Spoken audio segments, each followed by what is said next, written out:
Welcome, everyone. Welcome to our concluding session of our speaker series, Democratizing Work After the Pandemic. My name is Pavlina Cherneva. I teach economics at Bard College and direct the Open Society University Network Economic Democracy Initiative. This is a real treat.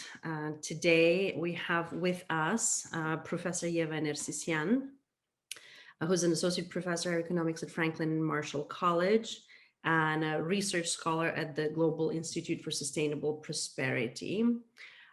She received her BA from Yerevan State University in Armenia and her master's and PhD in economics and mathematics from University of Missouri, Kansas City, my own alma mater as well. She's a macroeconomist working in the post-Keynesian and institutionalist traditions, and her research interests include monetary theory, financial instability, and regulation and macroeconomic policy. I want to say I've collaborated with Yeva for many years, and she does probably the most interesting cutting-edge work on modern monetary theory. She has published many papers on topics from shadow banking, fiscal policy, government debts and deficits, financial fragility, instability, financial reform. The portfolio is really wonderful. She teaches macro, money and banking, women in the economy, macro stability. It's a very familiar teaching portfolio, as I had once taught those courses at Franklin Marshall too. So it's such a treat, it's such a pleasure to close out this seminar series with Yeva, who will be talking to us today on how to pay for the Green New Deal. Welcome, Yeva. Thanks for that nice introduction, Pavlina. Okay, so I'm gonna share my screen.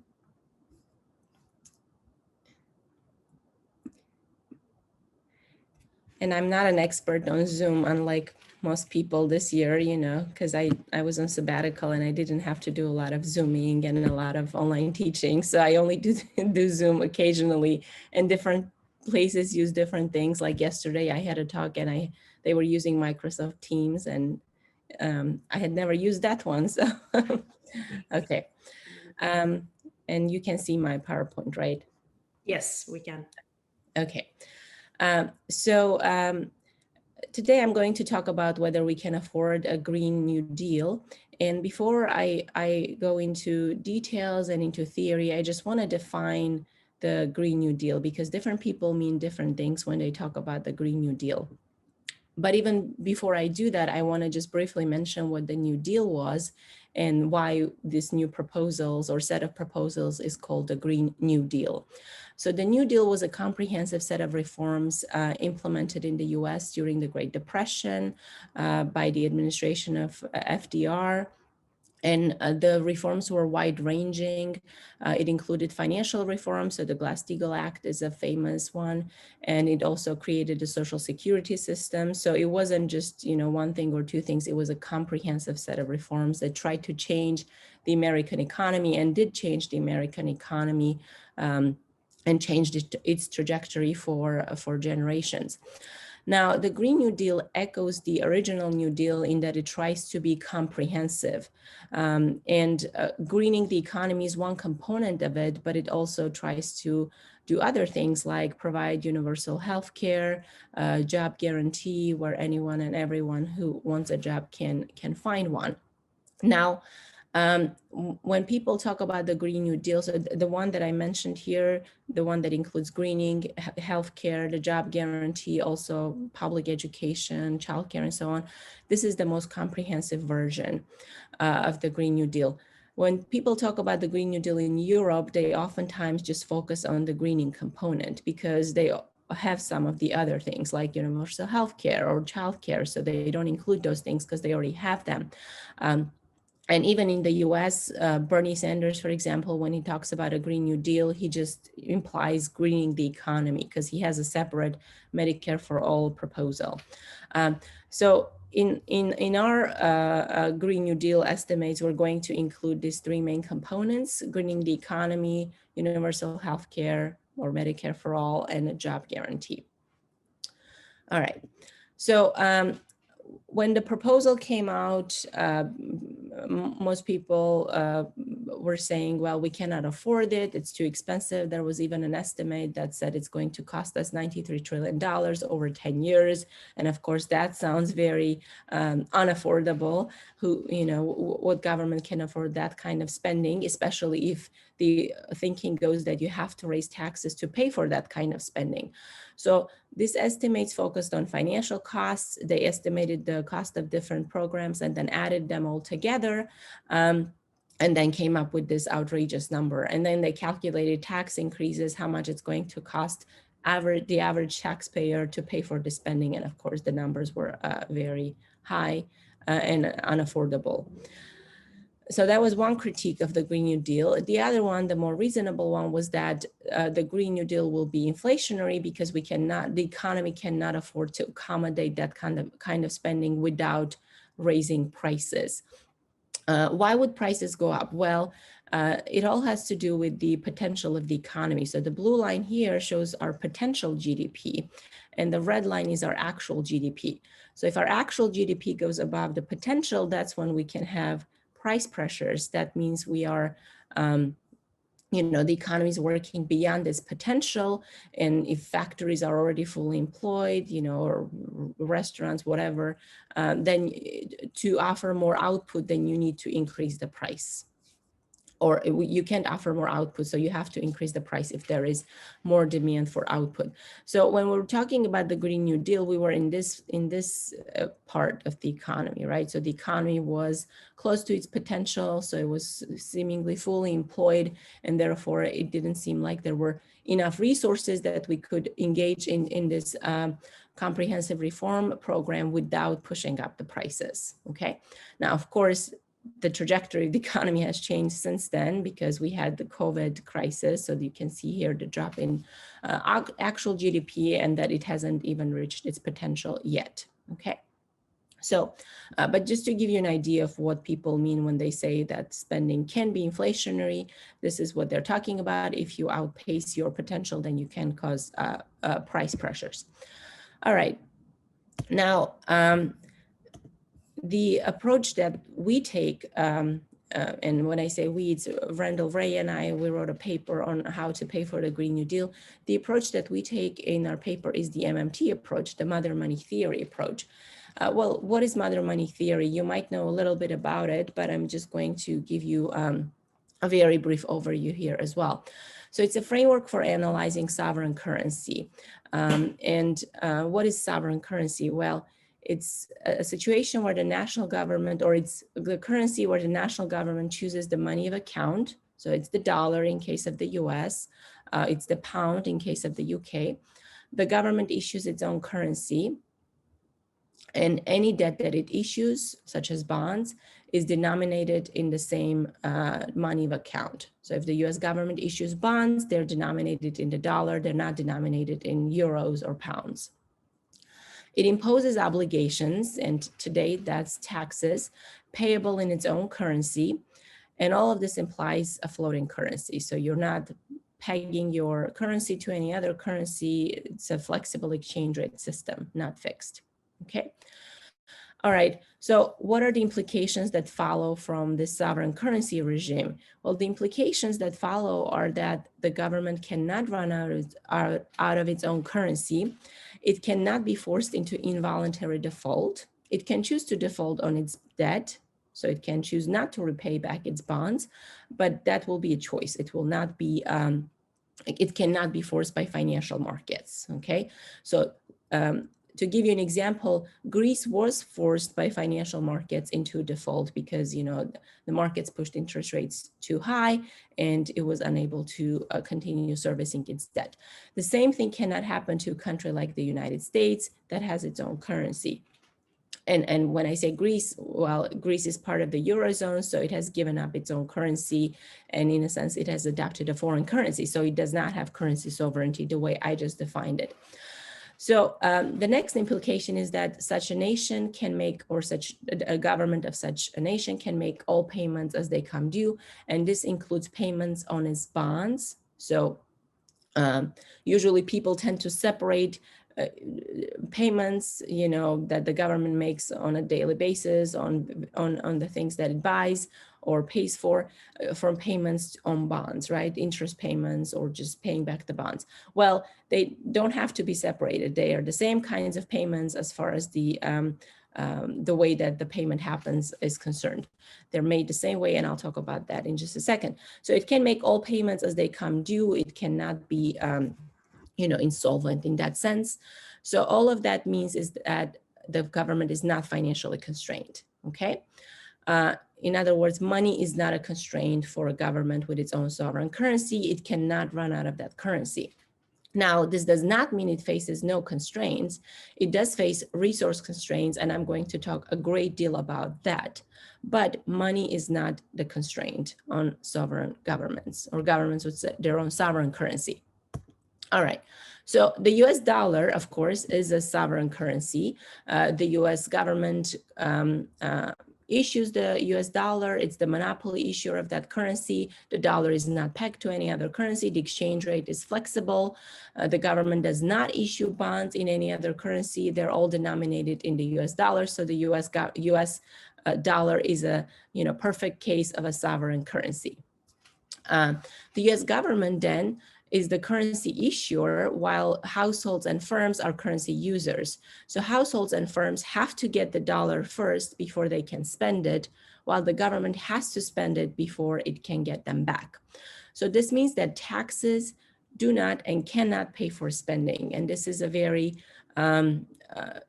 popular misconception about taxation, that taxes pay for government spending. Well, MMT turns it on its head and says, taxes cannot pay for government spending because the money with which we pay our taxes has to be first injected into the economy through government spending, because currency is spent into existence. In our modern system with where money is all electronic, this simply amounts to changing numbers on a computer. And when MMT economists used to say this, long before the global financial crisis, let's say, people thought that this is such a simplification. It just doesn't work that way. But during the financial crisis, when the Fed was spending a lot of money, a journalist asked Ben Bernanke, who was the chairman of the Fed at the time, whether the Fed is spending tax money. And Bernanke said, no, we have a computer and we just mark up the accounts. Okay, that's what he said. And so it is not a simplification when MMT says that spending simply involves changing numbers on a computer. That's exactly how it happens. Mainstream economists tend to recognize that when it comes to the central bank spending and, such as spending on assets, buying assets from the private sector. They do not extend the same logic to treasury spending, which happens the exact same way, because the treasury uses its central, the central bank, the government's bank, basically, to make the payments. Okay, so what implications does this have for the Green New Deal? Well, the implication is that a nation with its own sovereign currency has the financial means to afford something like a Green New Deal, as long as it's technologically possible. So if we have the technological know-how, if we know how to transition to a fully green economy, then financially it's possible, okay? Finance is not going to be a constraint. What may be a constraint is the lack of real resources. So if we want to green the economy, for example, we're going to need resources to build solar panels and wind turbines, and then to modernize the electric grid. If we want to build public transportation, we need a lot of real resources for that, right? We need workers, we need steel, and a bunch of other stuff. So the question is, do we have those resources? And if we don't have enough, how can we mobilize them? How can we shift them from other uses so that the implementation of something like a Green New Deal does not cause inflation? And of course, once we focus the conversation away from money and away from finance toward the resource use, then we can say, well, we can pace the implementation of the Green New Deal in a way to avoid inflation, right? If inflation is the issue, if the real resources are the constraint, then we can plan things in a way to avoid using resources that are already fully utilized.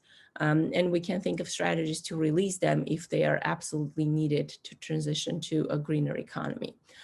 But the bigger point here is that not all of the programs that I mentioned at the beginning, such as the Medicare for All, the job guarantee, not all of them are going to be requiring resources. Some of them would actually be releasing resources. So I will explain that in just a bit. But the point is that if this is the way you think about the affordability of the Green New Deal, it completely changes changes our perspective, because it's not a money issue, it's a resource issue. Well, if it's a resource issue, then we're not just going to estimate the costs and add them up, because some of these programs basically enter the equation with a negative sign because they are releasing resources rather than using them. Okay. So I'm going to go into each of these programs in turn, but just to reiterate my point that adding financial costs of the programs does not tell us whether we can afford it in real resource terms, okay? All right, so greening the economy, I'm starting with that because it's clearly a use of resources. We're going to try to move away from fossil fuels and into a greener future, and that requires a lot of renewable energy, and that requires a lot of wind and solar and other kinds of energy. Some people include nuclear and others don't when they talk about a greener economy and greener energy infrastructure. So that's clearly going to lead to a use of resources. We need to spend manpower and other or human power and other kinds of resources for that purpose. Universal healthcare, on the other hand, is going to be a source of resources because we're going to decrease our spending on healthcare. And the job guarantee is in between because it's both a source of resources and a use of resources. So I'm going to go into each of these in turn. So in our paper, what we did to estimate how much it's going to cost us to green the economy is we went over various proposals that were out there that were trying to green the economy either fully or partially. And then the ones that were partial, we just, changed the numbers to make them into a fully green economy. So, and then we basically took the top three costliest measures and we averaged them. And that came to about 5.6% of US GDP, and this is 2017 GDP numbers. And then from that, we subtracted what we already spend on fossil fuel investment, not the upkeep, not the daily operation, but the investment in trying to get newer fossil fuel energy sources. Because if we are going to green the economy, then we have to stop investing in fossil fuels. So this is one example of the netting out that I'm going to talk about, right? So it's going to cost us 5.6% of our GDP to, that amount of spending to green the economy. But at the same time, we're going to stop spending 0.65% of GDP on fossil fuel investment, okay? And once you net it out, you get something like 5% of GDP. That's how much it's going to cost us annually for 10 years to completely green the economy, okay? Now, I just want to pause here and make sure that we understand how spending is related to the use of resources, because here we're not actually estimating the resources, we're just looking at how much we're going to spend, right? So when I say a particular part of the Green New Deal is going to, represent a use of resources rather than a source of resources, what I mean is that it's going to add to aggregate spending, okay? And if you're adding to aggregate spending, well, then you are going to be claiming resources, right? You're going to be needing resources. That's what that means. And I'll do the same thing when I get to Medicare for All and explain how that's releasing resources. And of course, I'm happy to answer questions if any of this is not clear. If this is pitched too high for you guys, I'll be happy to go back and answer any questions that you have. All right. The job guarantee, well, let me actually talk about Medicare for All and then I'll come back to job guarantee. The Medicare for All then is actually a source of resources. In other words, it's going to release resources.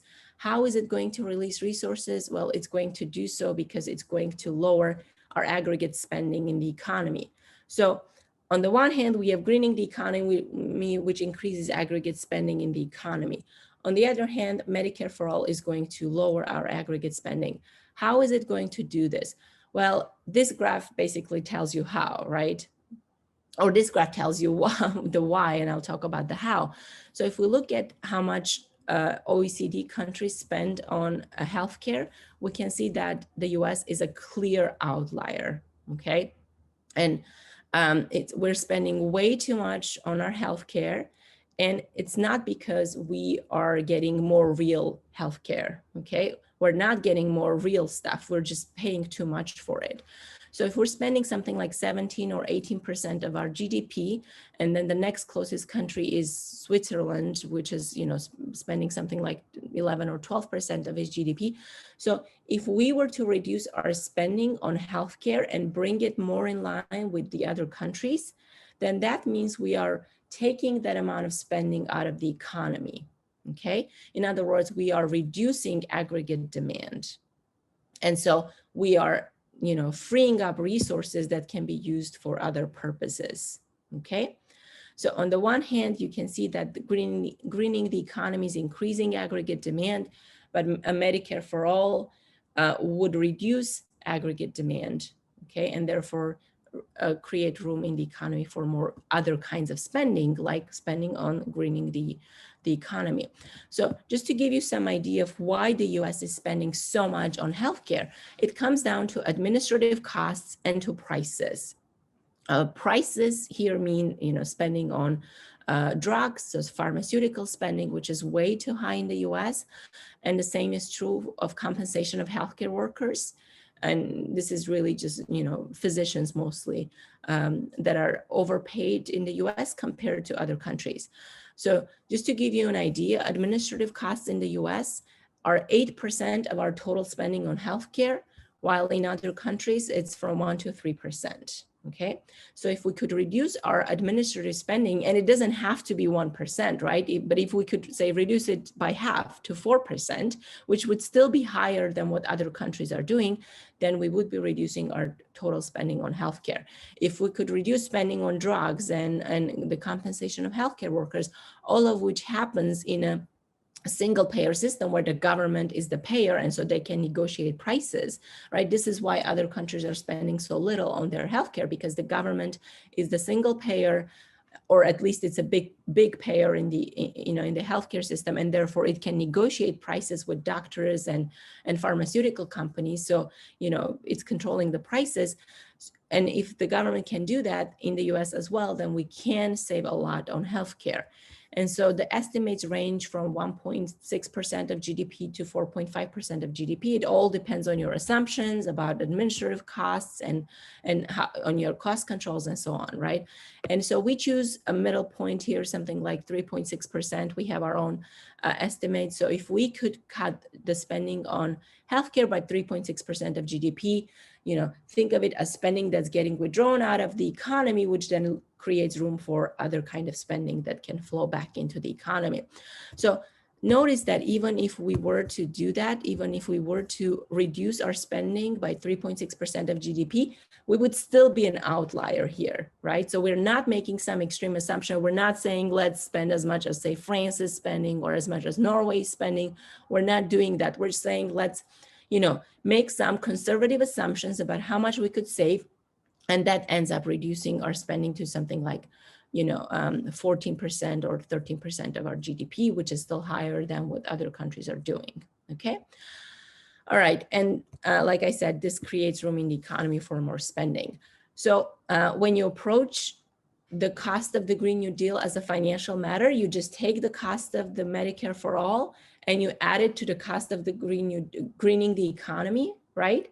And you say, well, it's going to cost us this much financially.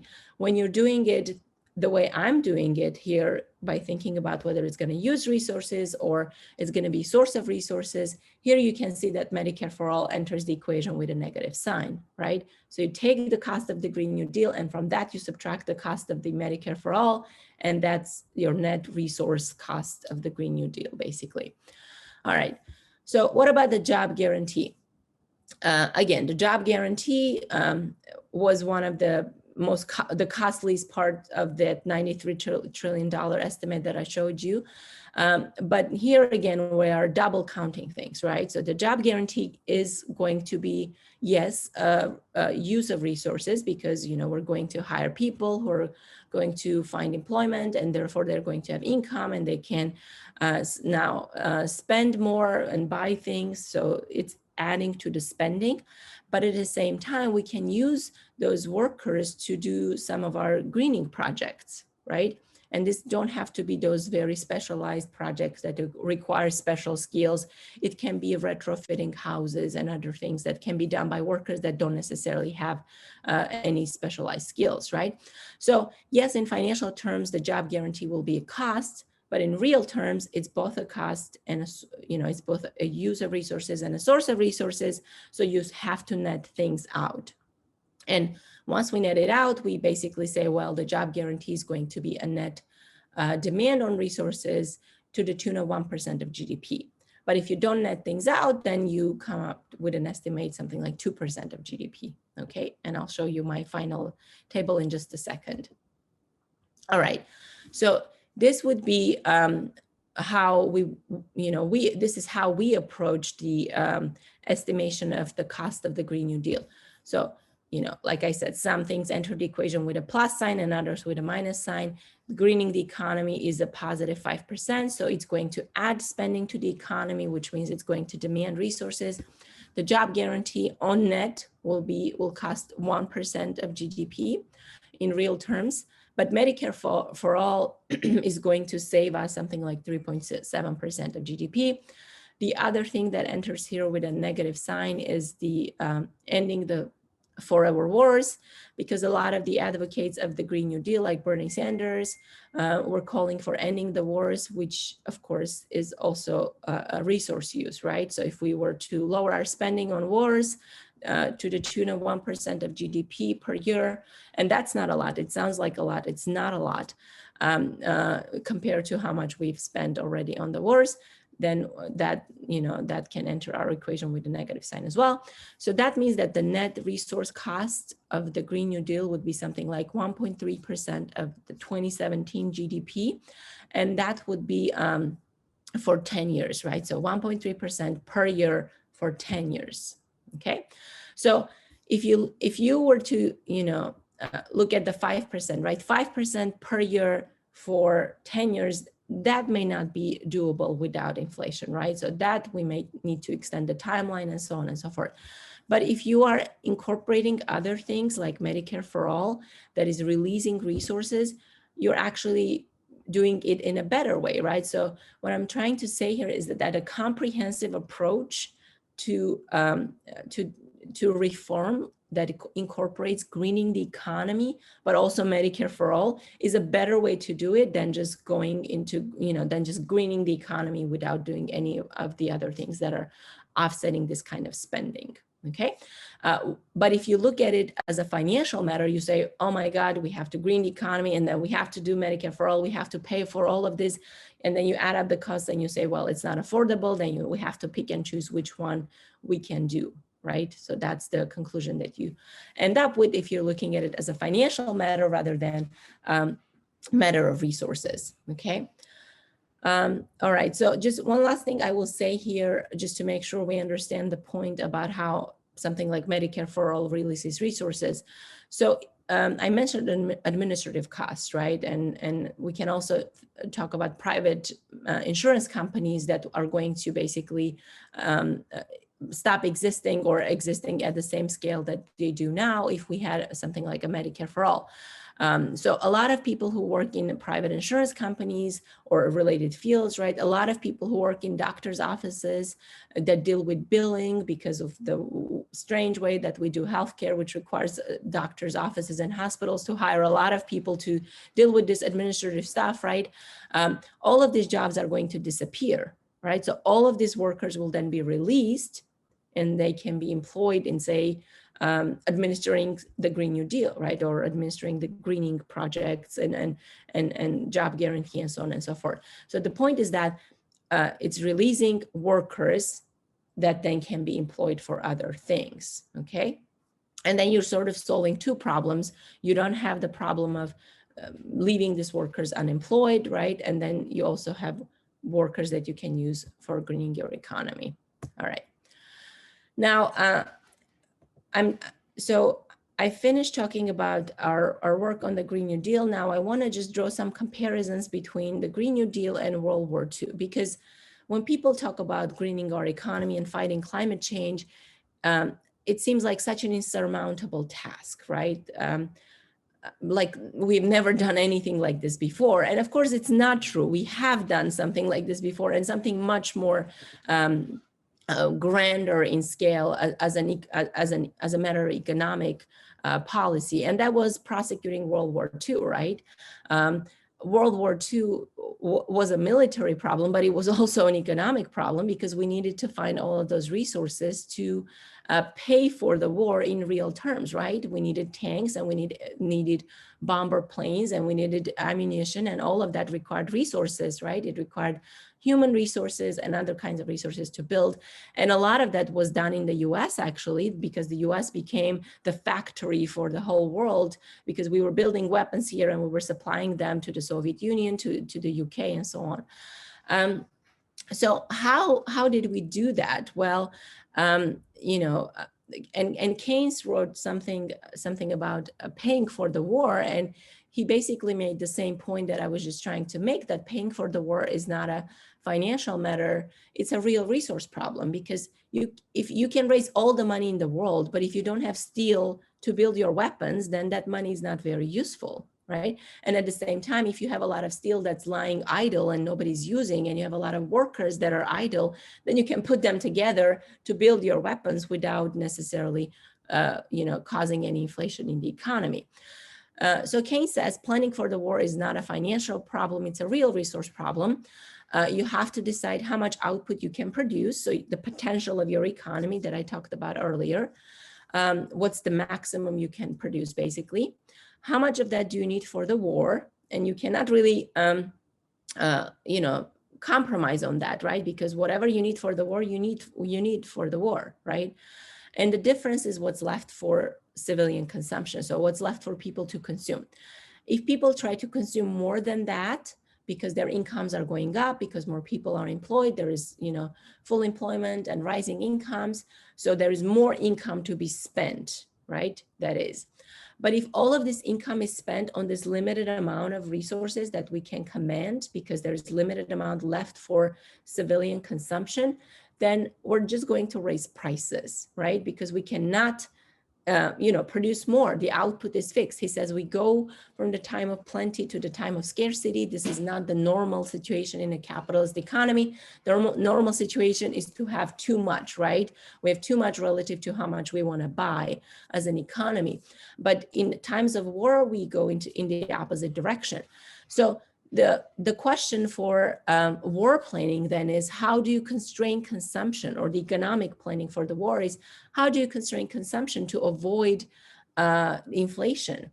And Keynes says that we did not do anything about that during World War I, and we saw inflation, and inflation was bad for the workers, because they're the ones who are on, whose incomes get eroded because of rising prices. So workers are working more, they're earning more incomes, but they cannot get more in real terms because of inflation, right? So if there is inflation, it just erodes their purchasing power, and they're not better off than they were before.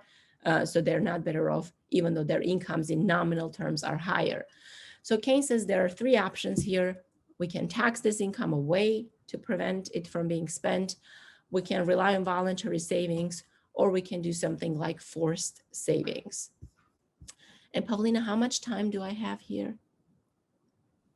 You can have 15 minutes, 20 if you want. We go to the top of the hour. So yeah, I'll do 15 to leave more time for Q&A. So if you could give me some kind of a warning.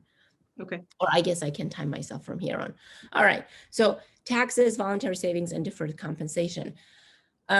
And here is where Keynes says something that even today is relevant, right? He says taxing the rich, which was popular back then as well. Let's tax the rich to pay for the war. He says, well, we can do that, but that's not going to solve our real resource problem, because the rich are consuming, but they're not doing all of the consumption, right? So even if we took all of the income away from the rich and they stop consuming anything, the amount of consumption that would be happening would still be too much relative to how much we have.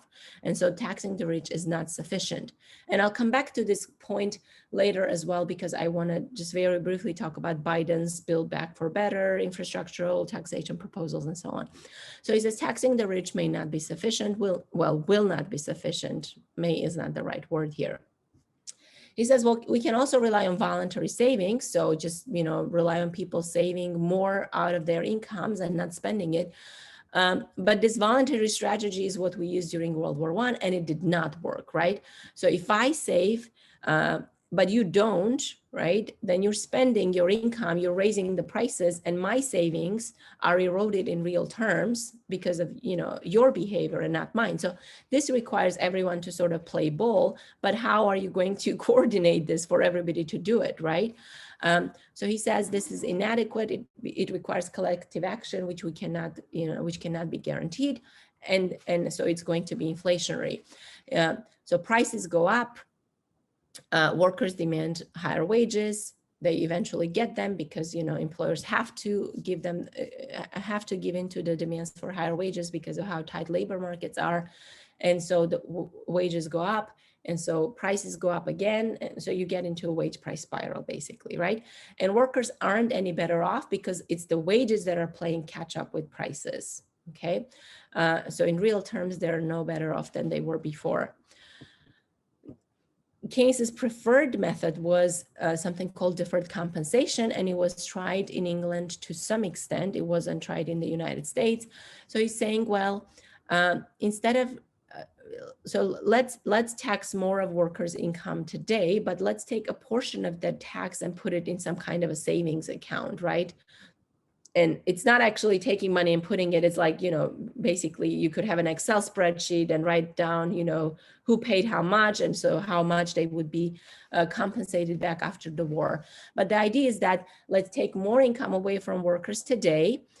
Some of it, is real tax, but some of it is not really a tax. It's just we're forcing them to save. And after the war is over, we will pay them back basically with interest. Okay, so it's forced saving, or you could call it deferred compensation. So you are taking income away, and that income cannot be spent today. So you're solving the problem today, but you're also helping the economy after the war, because after the war, everybody was worried that we're going to go back into a Great Depression again, because the government is going to withdraw all that spending from the economy, because, it didn't need all those weapons, and it didn't need the soldiers and so on. And the fear was that that's going to lead to a slump in the economy because you're withdrawing all this demand. So Keynes is saying you're solving both problems, right? Because you could release this income back to the workers after the war, and they could spend it. And that way you're also solving the problem of the post-war slump, which would be resulting from the government withdrawing its own spending from the economy. So we basically say that we could do something similar for paying for the Green New Deal. Now, this, of course, assumes that our economy cannot accommodate an additional 1.3% of GDP of spending per year. And I'm not saying it can't, right? I think it might as well be able to do that. Because if you look at the numbers for, say, capacity utilization, so how much of our factories basically we're using, that number has been going down since the 1960s, right? It's on a downward trend. So, if we were to increase capacity utilization, that could solve our problem, right? So I'm not saying that it's a done deal, that we were going to see inflation, that we need to have taxes. But if we do need to use taxes for the purpose of curbing inflation, then we have to think of them differently, right? So if you think of taxes as just a source of revenue, it doesn't really matter what kind of taxes you use. As long as you raise your revenue, you're fine. But if you're thinking of taxes as a way to withdraw spending from the economy so that you can then spend yourself, so the government can spend itself on, say, greening projects and so on, then you have to be mindful of what kind of taxes you use. So for example, financial turnover taxes, right? How are they going to reduce resource use in the private sector? They're not. right? So if you use a financial turnover tax to pay for the Green New Deal, you're not being very smart about it, right? You might be able to raise revenue, although even that is, that's not how financial turnover tax is supposed to work, right? If it's successful, you're not supposed to raise any revenue. But even if you were to raise revenue, unless that leads to a reduction in the use of resources, then you're not really helping pay for the Green New Deal, right? So if you want taxes to help pay for the Green New Deal, basically you're trying to withdraw purchasing power and withdraw spending from the economy so that you release resources which you can then use for greening the economy. So it's the same idea that I was talking about before, right? You're trying to release resources, and you can do that through programs like Medicare for All, but you could also do it through taxes which withdraw spending from the economy. On the other hand, a broad-based tax on workers or on consumption would be very successful on in reducing the use of resources, but it's not very fair, right? Workers in the U.S. have not seen their real incomes increase for 30, 40 years now. So on top of that, to say that now they have to pay more taxes to pay for the Green New Deal, that doesn't sound very fair. So instead, what we propose is something like deferred compensation. We could tax workers more today, but only in exchange for better retirement benefits down the line, so better Social Security benefits. And again, we're not taking the tax revenue to pay for their retirement in the future. We're taxing them today so that they will not spend a lot, that amount of their income, the amount that we're taxing, on resources, so that we can have those resources to use for our purposes, in this case, for greening the economy, for example. Like I said, it's not a done deal that the economy cannot accommodate that kind of spending. Before COVID, we kept hearing that the economy is already at full employment. It's at full employment. We're at our potential. That we're going to see inflation, and of course that inflation never materialized. The recovery kept going, the unemployment rate kept going down, and we did not see the kind of inflation that mainstream economics says we were supposed to see. Okay, but if we were to see that kind of inflation, we could do something like this payroll tax surcharge that we propose, and that would reduce spending in the economy by something like 2% of GDP. And so in that case, your net resource cost of the Green New Deal would actually be negative and not positive. Okay. All right. And the one thing to also keep in mind here is that the economy's potential is not fixed, right? We tend to think of potential GDP as if it's this wall that once we hit it, then there's no way, right, to go, and only prices are going to go up. And of course, that's not the case. The potential of the economy is not fixed, and it depends on how we use the potential, right? So if we, just to give you an example, after the financial crisis of 2008, the CBO, the Congressional Budget Office, which estimates the potential GDP for the United States, kept revising its estimates downward, right? So down and down and down and down. How did the economy's potential suddenly shrink like that, right? Because the workers were there, resources were still there. How is it that our potential shrank like that? Well, it all had to do with demand, right? Demand was so low that we weren't using our potential. And if you don't use your potential, then that hurts investment, that hurts worker productivity, and that therefore hurts your potential GDP. Okay, so if you don't use your potential, then you end up lowering it. On the other hand, if you keep demand strong in the economy, that leads to more investment, that leads to increased worker productivity, and that leads to increased capacity. Okay, so if we implemented a Green New Deal, which would keep demand strong in the economy, then that could lead to more investment and increased capacity that would alleviate the inflationary pressures if they were to materialize, right? So in the longer run, the kind of programs that we're talking about, the Green New Deal, will lead to increased potential GDP. All right. So I just want to say a little bit here about Biden's Build Back Better plan or plans here before I conclude. So the Biden administration has proposed two plans. One to pay for infrastructure, like traditional infrastructure, to the tune of $2.3 trillion. The other one is to increase our spending on social services, so childcare, education, and so on. Human infrastructure, that's what it's called. And today they are about $4 trillion, something like that, right? So they are planning to spend this money, the $4 trillion, over 8 years, okay? And they're going to pay for it with taxes over 15 years, okay? Now, given everything that I've said, you can already see that this is a very silly setup, right? Because you are injecting spending into the economy over 8 years, but once that's done, you are still continuing to withdraw spending from the economy for 7 more years with taxes, right? After the spending has been injected. Why? It makes no sense, right? If you think of this from the real resource perspective, if you think of it from the perspective of injecting spending into the economy and withdrawing spending, right? Because taxes withdraw spending, then it makes no sense to combine 8 years of spending with 15 years of taxes. And combining taxes with spending on infrastructure brings back the idea that spending needs to be paid for. And during COVID, of course, the Congress appropriated about $5 trillion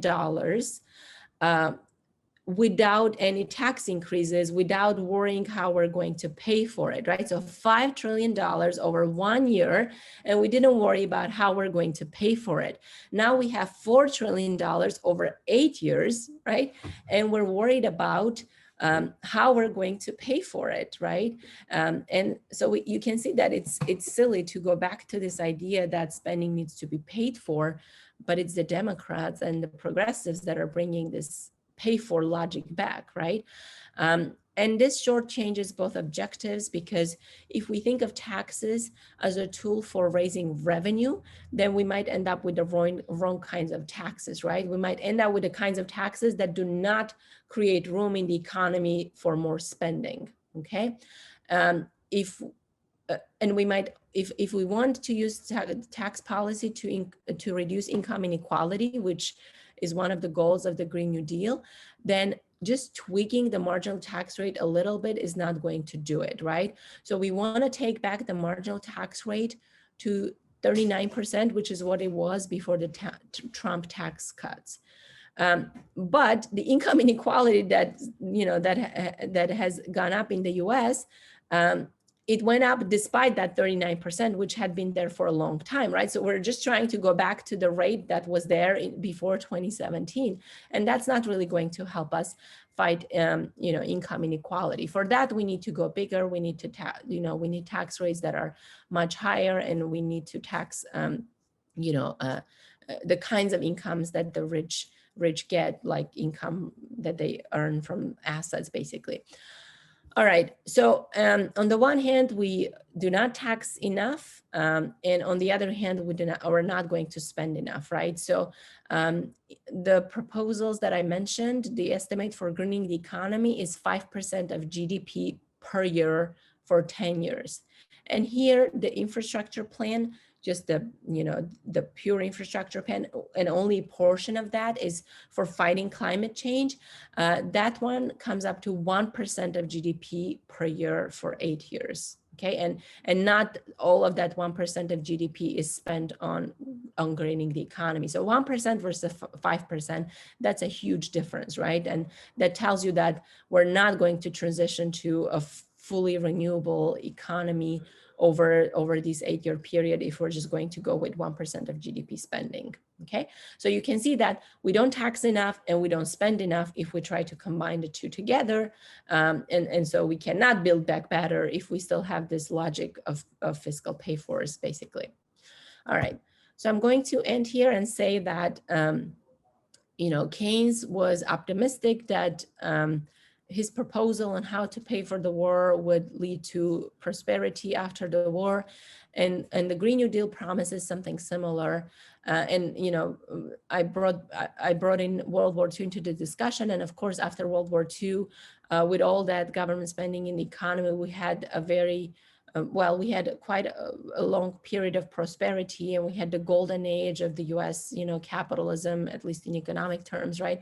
And so we can do the same thing, right? We can do the same thing with a Green New Deal.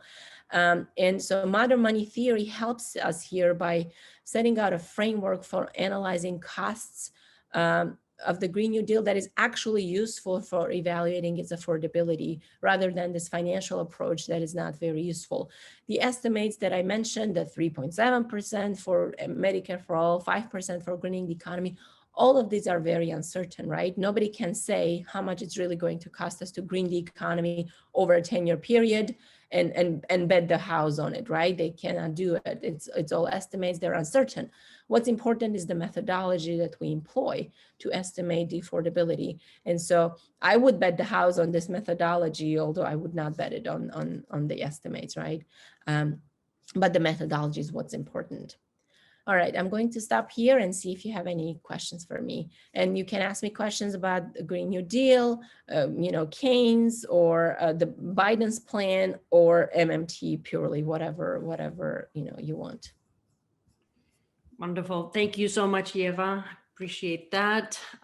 We're opening the floor to questions. Please use well, unmute, raise your hand, I'll moderate, but also feel free to use the chat function to paste your questions in there as well.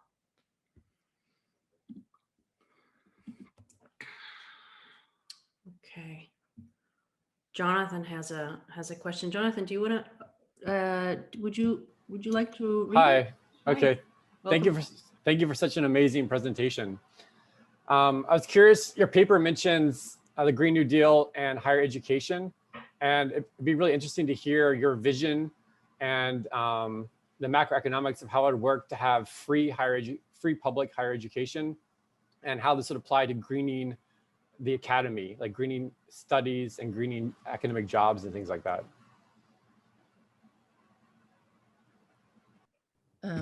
So for higher education, I would, you know, to have free public education, or some kind of free public education, right?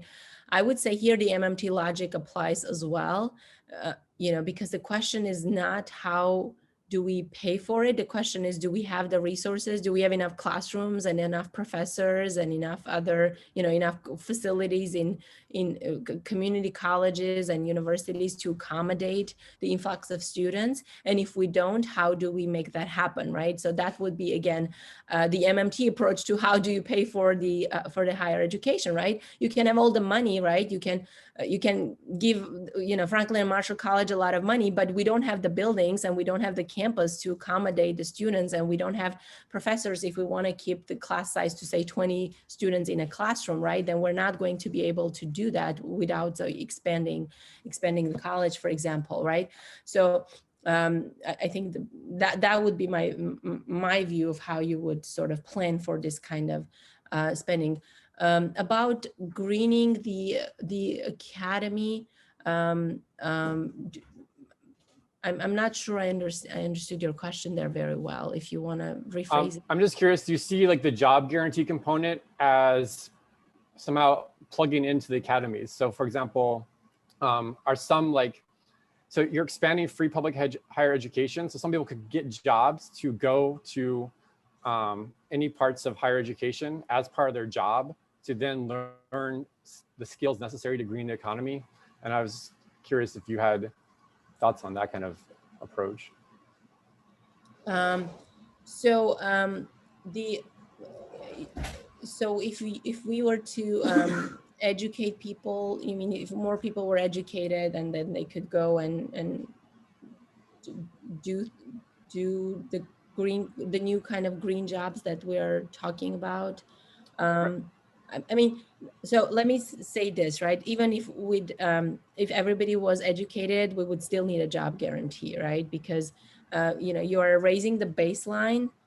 if everybody had an associate's degree, or if everybody had a bachelor's degree, you're raising the baseline, right?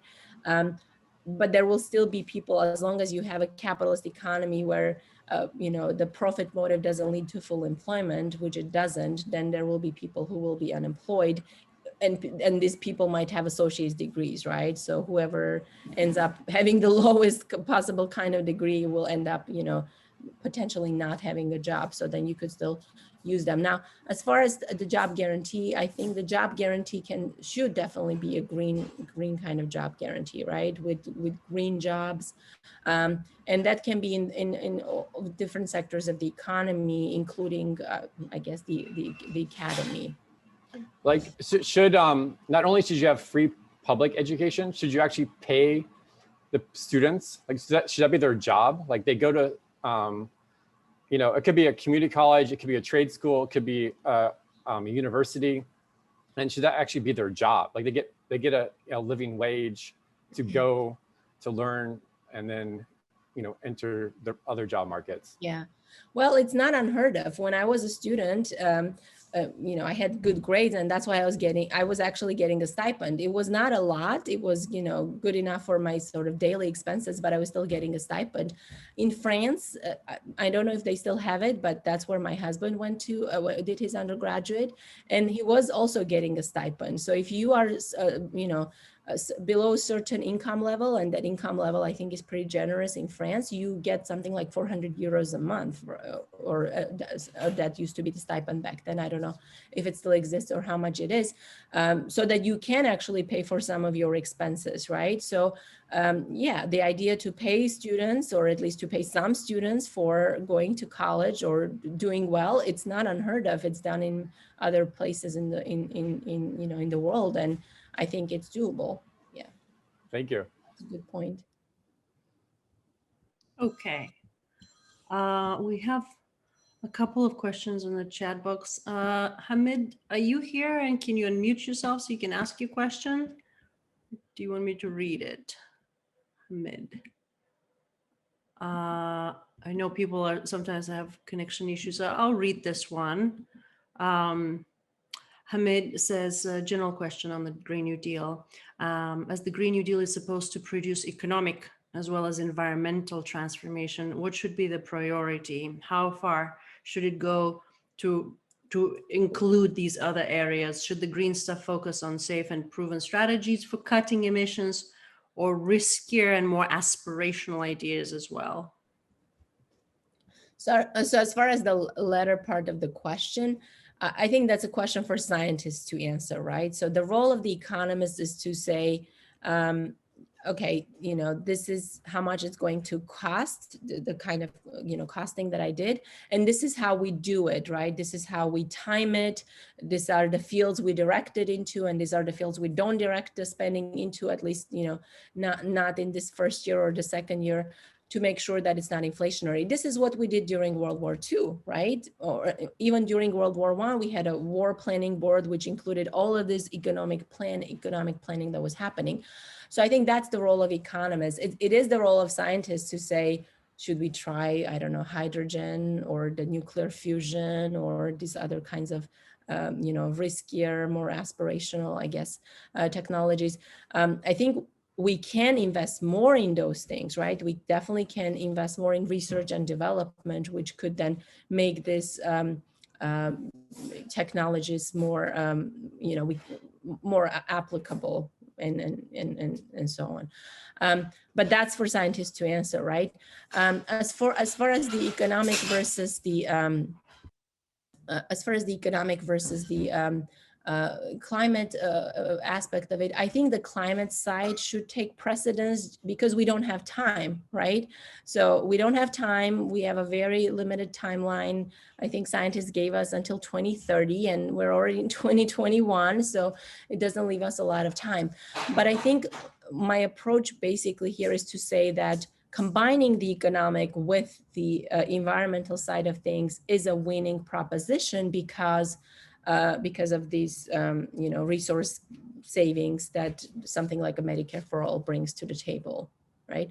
So that's why I wouldn't delay it. I would combine it with greening the economy. And reducing resource use from some sectors is essentially social policy. It's not environmental policy. So it seems it's not like if we take the approach of resource utilization, like we have to then make hard decisions about social programs. So it's hard to do just the environmental investments without like, and we can't decouple them. Yeah. Right.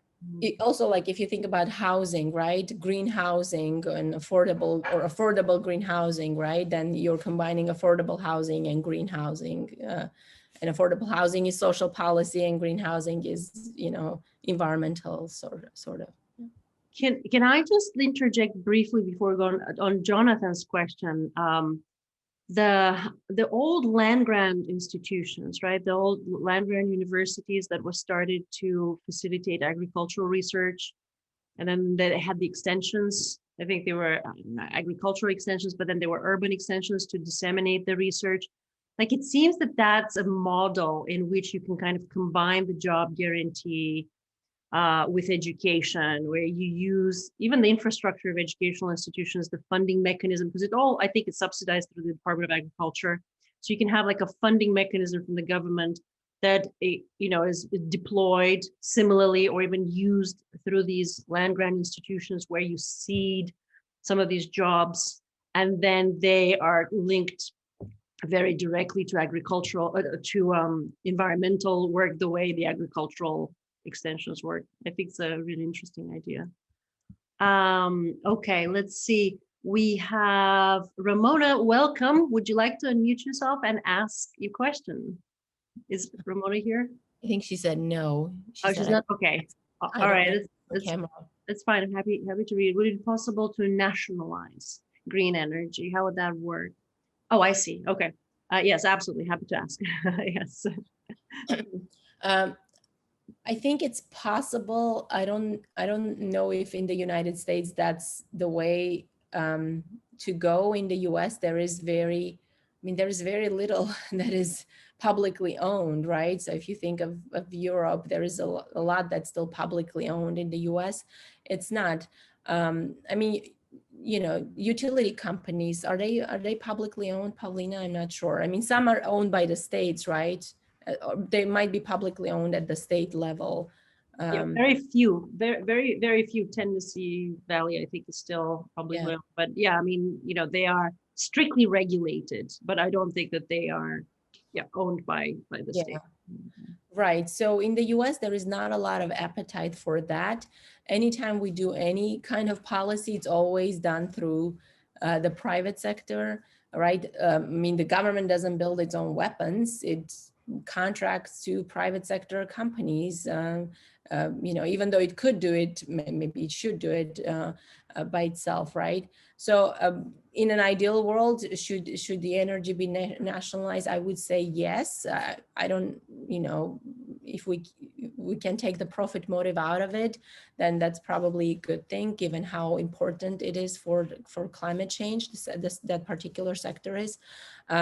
Is that going to happen in the US? I don't think so. I think we will be lucky if we get any kind of government spending, right? Because again, there is this mentality of just let's give incentives to the private sector, not even necessarily, funding, but like not even direct spending, right? Let's give incentives to the private sector and let them do it themselves, right? Some kind of tax incentives. And in this case, we're lucky that we're actually getting some kind of spending that is being directed rather than just tax incentives that are being given in the Biden plan. When I say spending, that's what I mean.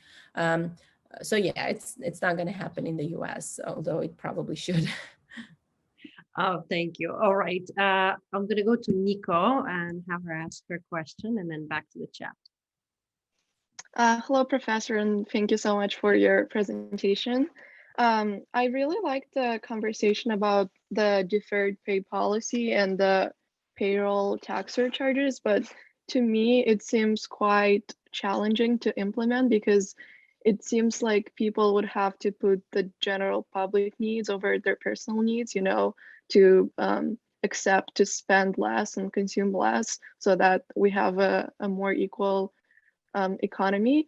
But you did mention that that would imply more and better retirement benefits. And I was just like curious to know more about what that would imply and how could we incentivize people to believe in this idea, and whether it's the administration that we have to convince that these are good policies, or whether we have to extend the conversation to the American people. Right. So in an ideal world, we should have been talking about boosting retirement benefits regardless of anything, right? Because retirement benefits in the US, the Social Security, the publicly provided, right? Social Security retirement benefits are very stingy. When I say that, I mean in terms of the percentage of your pre-retirement income that they replace, right? Compared to other developed countries where replace a much smaller percentage of people's income. And that's because we, we want people to rely on 401k for private retirements, right? Save themselves, save on their own, put money into this private accounts, which then get invested in the stock market and other kinds of assets, and then live off of that in addition to their Social Security. I mean, that's not a very, very good policy, I would say. Now, as far as the payroll tax surcharge, here, if you wanted to do it, the logistics are not complicated. You could just increase that. We already have taxes on wages, right? We would just have to increase them, the percentage, and then and then we would also increase the payout for Social Security, right? So that could be done easily. As far as selling it to the American people, I think one thing we could do is we could say, well, a lot of us pay, well, most of us, if we're lucky to have insurance, we are paying a lot for it, right? And the amount we pay for insurance goes up year after year after year. So, a family of four could pay up to $1,000, or I shouldn't say up to, it could pay on average $1,000 a month to insurance companies. And even that doesn't get you a lot, right? It gets you insurance where your deductible is $6,000 or $3,000, which means the first $3,000 you're gonna pay, and then after that, the insurance starts picking up the bills, right? So if you are not gonna pay that $1,000 anymore, because now we have universal health care, right? You might be more willing to accept a little bit of a surcharge on your payroll taxes, right? So you are paying a little bit more in taxes, but instead you're getting this benefit, which is the healthcare that you're getting, right?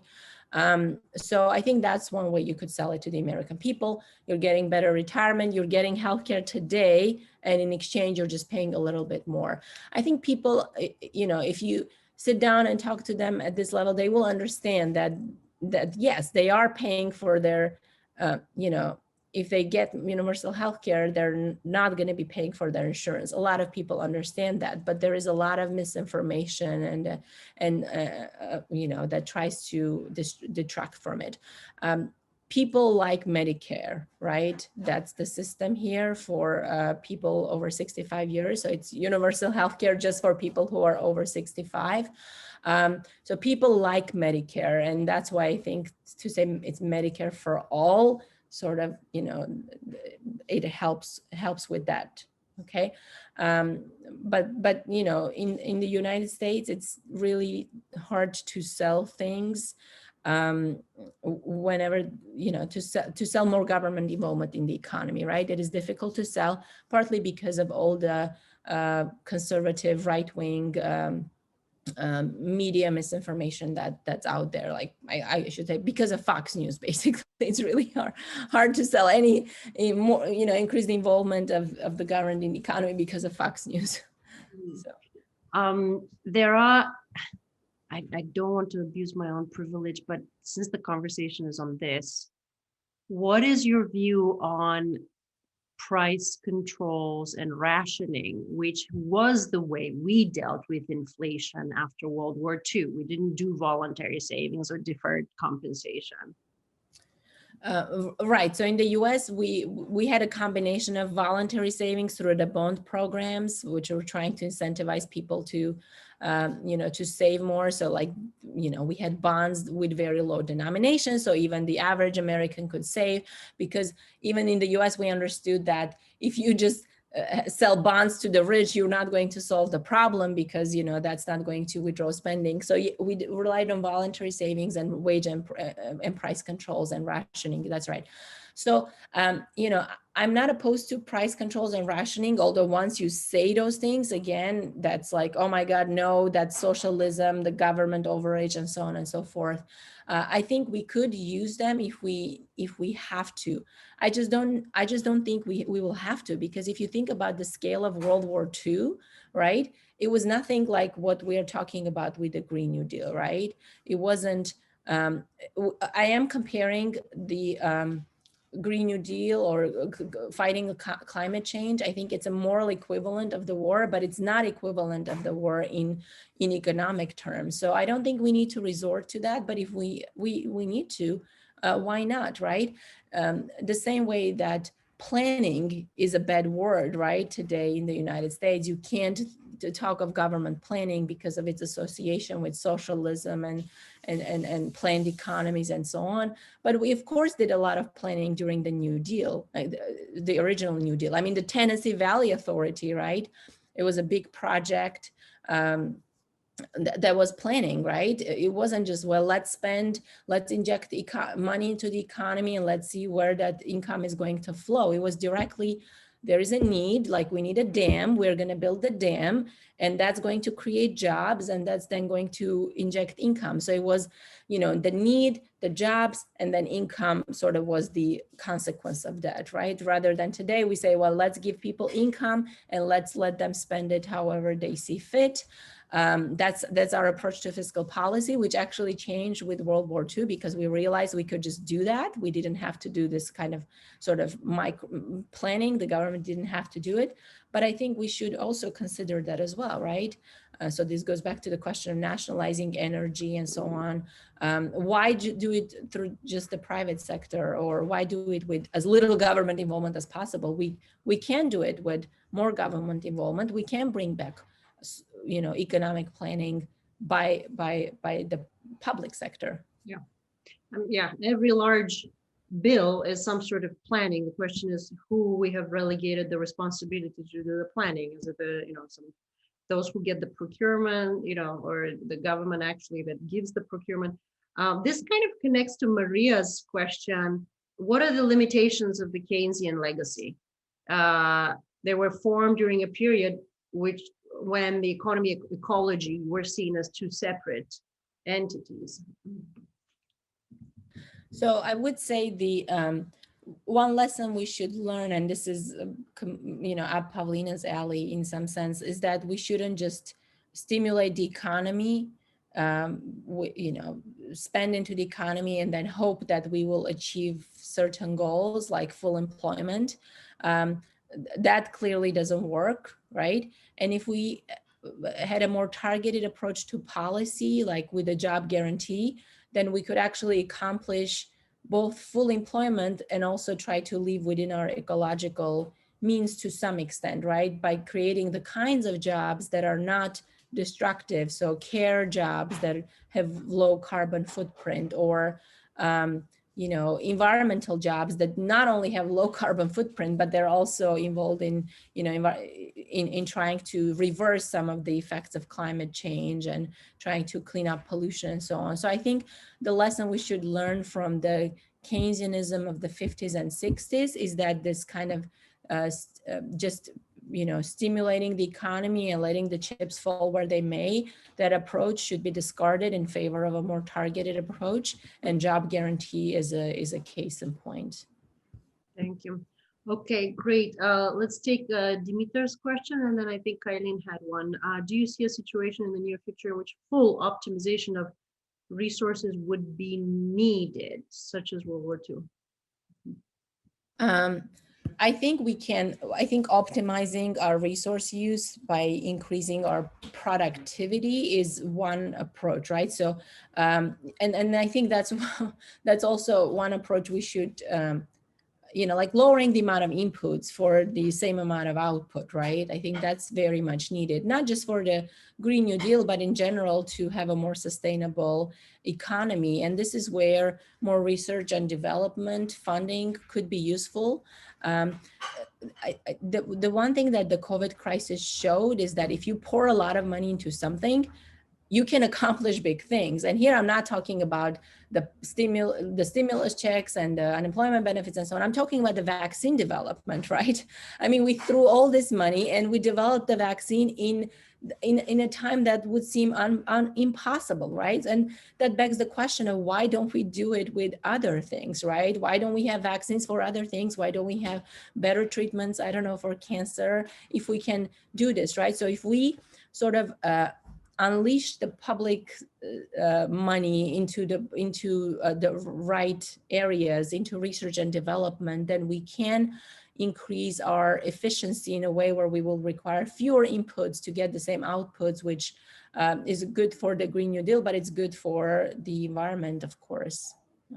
Yeah, yesterday Moderna came out with a statement saying that this technology that was developed now, the mRNA, would now be deployed for vaccines, for cancer, and for other issues. And it's exactly a case in point. You give a big push, kind of investment in these initiatives, and then there are all these multipliers that emerge from there. Great. Kylie, you had a question. Did you want to ask it? It was pretty similar to Nico's, but I was sort of wondering, like, it seems like to convince the American, I don't know. I mean, I didn't come into this class with any understanding of like the economy, or like I didn't know that I didn't understand how the governments balanced their checks, and it feels like most Americans don't understand that. So you put up a huge number of like what the Green New Deal would cost, even like calculated, it's a really big number. And so I'm wondering, like, how do you get the public to understand that that's a feasible number and that it's possible to do? Or is that unimportant to passing the Green New Deal and all this like economic reform? Well, so my point was that if you do a comprehensive Green New Deal, it doesn't actually have to be a very big number, right? Because then you have this, netting effects that I talked about. But the other thing I would say is look at what we did with the COVID response, right? I mean, just to give you an idea, after the global financial crisis, which was called the biggest crisis since the Great Depression, and we had the Great Recession, we spent $800 billion, and that was it, right? We did that one stimulus of about $800 billion, and we called it a day. With COVID, we started with 2.2 trillion, another 900 billion, and then Biden's 1.9 trillion dollars. So all of that totals to something like $5 trillion, right? So $5 trillion that we spent in just 1 year, right?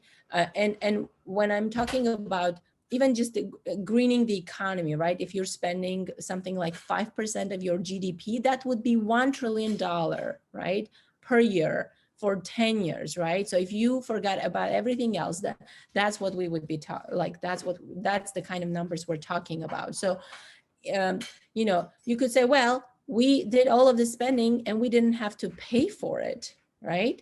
Nobody worried why that we had to pay for it. And just because it was an emergency, if your economics is right, that you have to pay for spending, just because it's an emergency, it doesn't, the economic laws, if they were correct, they wouldn't just go away, right? And if you only do this kind of spending in an emergency, then climate crisis is the biggest emergency we've seen. I think it's worse than World War II. I mean, human civilization is at stake, right? It's definitely way worse than COVID. I mean, given the long-term effects of climate change, right? Yeah. All right, great. Ramona, quick answer. Yeva is not on Twitter. I think she's wise to do so. So I stay away from social media. Yes. I do think occasionally about opening a Twitter account, and then I'm like, I'm gonna go down a rabbit hole. So for now, I'm not. We will inform you if she is. We will surely, follow her. So last question, another question from Yashant, who's asking about the global South. and how global South countries can implement a comprehensive plan to tackle climate change, and what role will international trade and cooperation play in such a program? That's a very good question. I'm from a developing country myself, and I remember when I just got to the US, I heard some talk about the environment, and I was like, you guys have been doing all this consumption here for all these years, and now you're telling people like me from developing countries that you guys cannot do what we're doing because, you know, because of the environment. And it seemed so unfair, and it is unfair, right? But at the same time, we only have one planet, right? I don't want to go to Mars. I mean, if Jeff Bezos and Elon Musk want to go, I'll be happy, like, let them go. But I don't want to go to Mars. So I think the global South sort of has to take a different trajectory to development compared to what the currently developed countries have done, right? Because they cannot do the same thing. It is not sustainable. The same levels of consumption are not sustainable. If people in China started consuming at the same level that Americans do, then it would, like, I don't know how many months the planet is going to last, right? So we have to think of a different way. And you know, in development literature, there is some some discussion of delinking. I'm not very familiar with that, but it's like delinking living standards from the kind of like economic growth that has led to the living standards in developed nations, right? So like taking a different approach, more sustainable approach to development, basically. And I think developed nations absolutely have to play a role here, right? And it's you know, it's through funding, but it's also through technology transfer, right? Because oftentimes what developing nations lack is technology transfer, or it's resource transfer, because they don't lack their own currency, right? If they have their own money, they don't have a lack of that. They may need dollars to import technology, right? They may need to import technology itself. So that's one way we can help them. And we absolutely, and the developed world absolutely has the responsibility to do that, right? To make it somewhat fair, although it's still not going to be fair. Yeah, that's right. Okay, thank you. Hosanna has a question. First, good morning, Professor, and thank you so much for the amazing lecture that we had today. I have a question from macroeconomics model analysis. If we have a recession, or we see that we are in Great Depression, so how like the government can have like social projects in order to decrease this depression for economic welfare? How we can tackle the recession that, you know, okay. Well, I think Biden's infrastructure plans are a good way to do that, you know, because they will be injecting some spending into the economy, and that is going to have, you know, a role to play.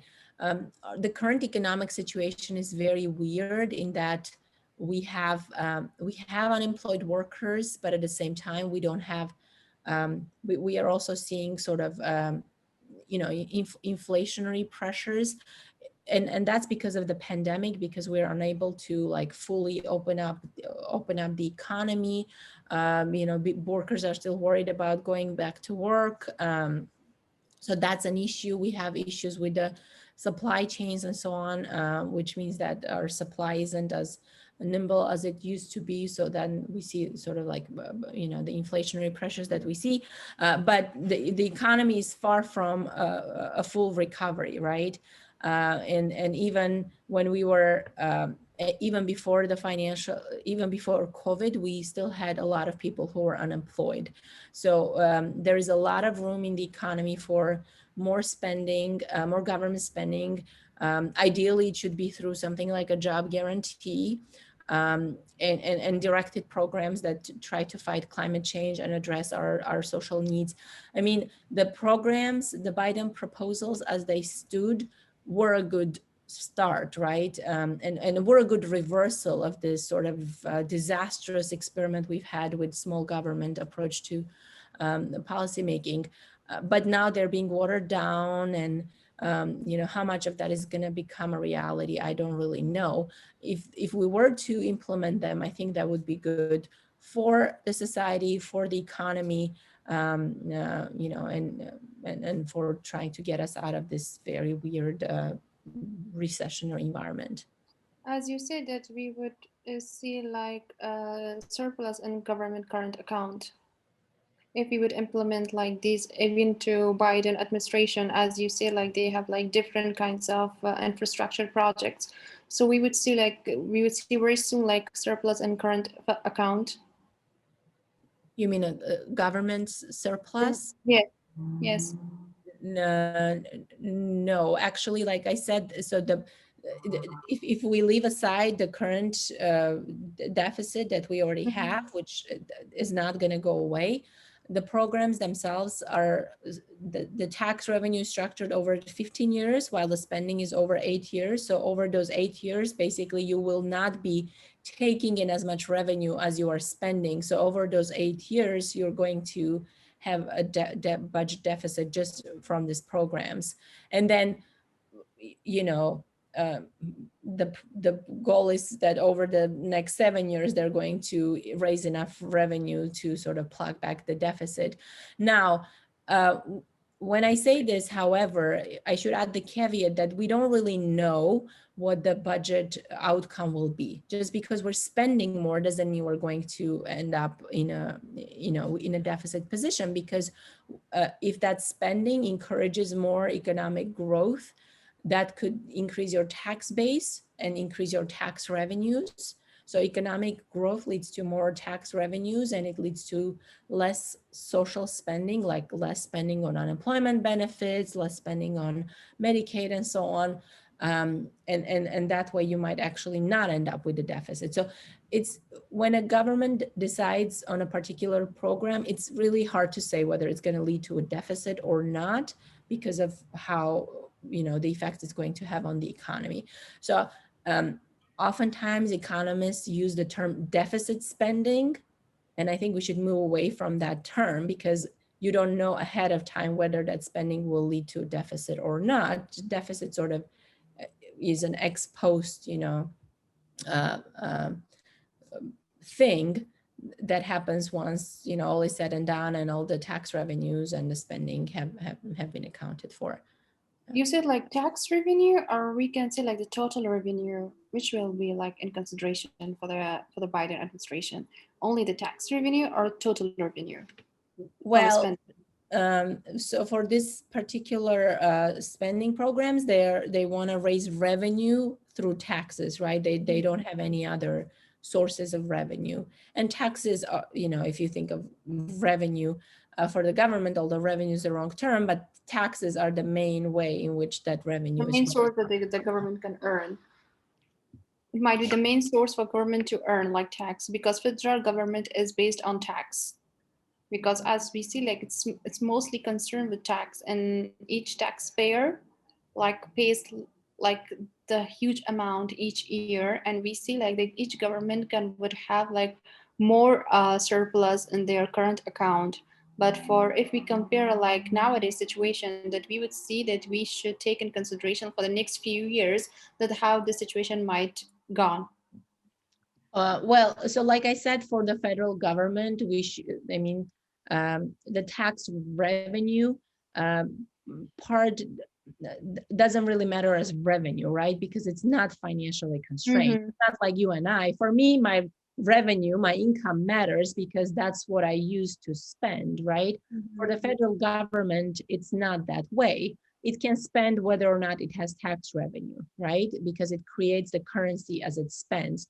So if the government wants to pay me more, and I would welcome that, they could just credit the bank accounts, right? So they tell the central bank to increase the number in my bank's account at the central bank, and then my bank increases the number in my account at the bank, right? So just like I have an account at the bank, banks have accounts at the central bank, okay? When the federal government wants to spend, it instructs its own central bank to initiate that chain reaction, basically. So the Fed increases the number in my bank's account at the Fed, and my bank increases the number in my account at the Fed, and I got paid, right? So for that, the government did not need to have any previous tax revenue to be able to do that, right? Sure. Thank you. Thank you so much. I understand. Thank you. Okay, we are very much, past the top of the hour, and very grateful for your time. And I know it's very early in California, so thank you for joining us and for very engaging conversation. Thank you to our guests. Of students here. Thank you to our guests who have joined us as well. And if the students would just hang back for just 1 minute so I can do one final housekeeping item. Thank you, Yeva. Thanks for having me. Bye. Bye.